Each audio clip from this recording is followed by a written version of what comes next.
dávných dobách, než lidé objevili pomlčku, rozdělovala Slezský Frýdek a Moravský Místek nejen majestátná řeka Ostravice.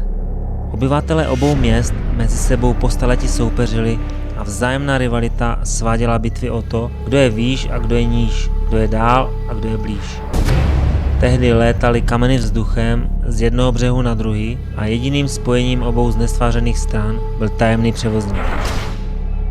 Ten se každé ráno plavil z Místku do Frýdku a večer se vracel z Frýdku do Místku a jako jediný se mohl pohybovat po obou březích řeky. Legenda praví, že měl jediný úkol – udržovat v těžkých dobách spojení a spolupráci mezi oběma břehy. Tak prosím, postupujeme dál. Dnes už nikdo nezjistí, odkud vlastně pocházel a čí byl ten pes. Převozník se zjevuje ráno a večer tomu, kdo je ochoten uvěřit, že existoval.